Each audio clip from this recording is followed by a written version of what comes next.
Let's talk about AI and how it's affecting the labor market, specifically the market for entry level workers, people just graduating from school and trying to get that first job to put on their resume. So, I just came back from the National Association of Business Economists annual meeting. I was there talking about my book and also talking about the housing market. I am the chief economist at Redfin. And I was also just networking with all of the economists that were there from all different industries. And the thing that everybody was talking about was, is AI impacting the economy? And after talking to all of these economists, here's my take. I think it's too soon to expect that AI would start impacting the productivity of firms. I know that there has been some research out there, some reports about how the companies that are adopting AI have not become more productive. But AI hasn't really been around for all that long, and there's definitely going to be a steep learning curve. AI is not perfect. You ask it to answer a question, sometimes it generates hallucinations. Workers are going to have to figure out how to use AI and how to know when AI is giving them bad information or is writing bad code. That's going to be a skill that they have to accumulate over time. So while these AI tools could lead to productivity increases in the future, there really isn't a reason to expect that to just happen instantaneously. Now, a lot of people are looking at what is happening with the entry level job market, how it's so hard for people to get that first job at a company. And they're attributing that to the rise of AI because AI, in this theory, could replace the work of entry level workers. But I don't think that's what's going on. And that's not what a lot of the economists I talk to think is going on. They say that it's really the high interest rates that are preventing firms from hiring more workers.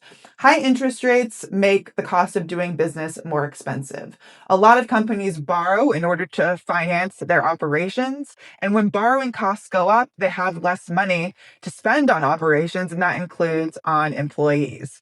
It's really challenging for firms to fire workers. It's painful, it's bad for morale. It's a lot easier for firms to just freeze hiring. And if you freeze hiring, of course, that's going to disproportionately affect young workers, interns, entry level workers. Those are the people who aren't going to get the opportunity to get that first job at the company. Whereas people who are more senior at the company, they are allowed to keep their jobs. And so we're in this low hire, low fire labor market that really has more to do with interest rates than it does with the rise of AI. When the economy recovers one day, I really do think that we will see an increase in entry level job opportunities because entry level jobs aren't going to go away just because of AI.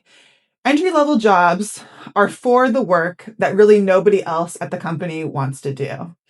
When more senior employees are bogged down and they need to become more efficient, they raise that issue with executive leadership and ask for entry level workers to do the work that they don't want to do. The classic example is like the intern that fetches coffee or takes notes during a meeting. I mean, some of that work could be replaced by AI, but I don't think that work is going away entirely. There will always be work to do that nobody else wants to do.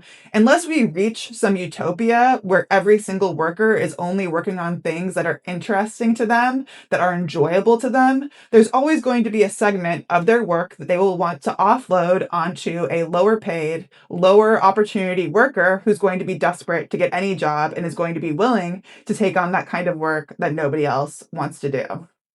There's an article in The Economist that asks the question, can AI replace junior workers? They talk about how the number of firms posting jobs that have the phrase AI integrator is increasing. This job did not exist in 2022, but in 2025, there are a lot of firms asking or looking for workers that can do the job of an AI integrator, whatever that is. They also look at this phenomenon that I talked about, how junior employee employment has been falling, but senior employee employment has been going up. And they do show that at AI adopting firms, junior employee employment has been falling faster than at non AI adopting firms.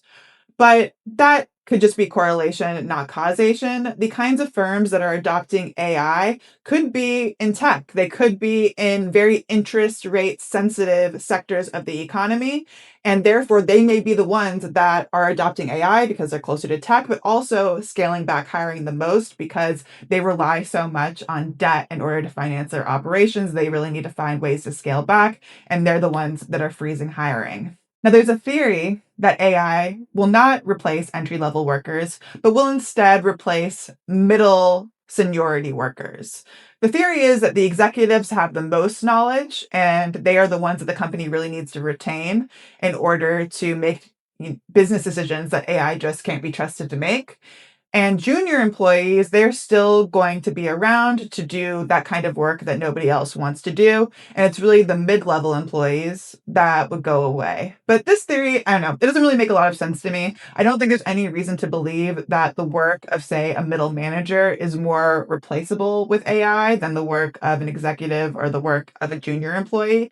I think across the board, there are going to be certain tasks that AI is good at and tasks that AI is really terrible at. And I don't see a reason for there to be a correlation between that and the place of a worker in the hierarchy. And like I said before, I think it's just really too soon to understand how firms are going to actually use AI to be more productive. We're still in this learning stage where companies are telling their employees, we have these AI tools, figure out how to be more efficient with them. The employees are using them, but they're also spending time learning how to use them. And I think it will take several months, potentially years, until we have an understanding of what AI is really good at and which jobs are best augmented by AI and which jobs are best replaced by AI. We're still in this learning phase, so it's too early to know what AI is really capable of and what AI can do to make workers better. And one prediction I have is that there are going to be certain employees that take to AI, that figure out really quickly how to integrate it into their workflows, and they become super productive because of it.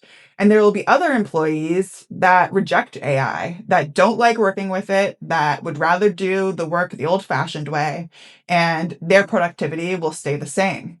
So we have to expect that AI, as it's incorporated into more companies, is going to benefit certain people more than others. There's going to be winners and losers. And it's too early to really know exactly who is going to be a winner or a loser, which job types are going to be winners or losers, or which level in a corporate hierarchy is going to be a winner or a loser. But let me know what you think, and feel free to comment on whether your job has been affected by AI, whether your company is pressuring you to use AI, and whether AI is making you more productive or not. I'm Daryl Fairweather, Redfin's chief economist, and follow me for more insights into how the economy is changing and how that could impact you.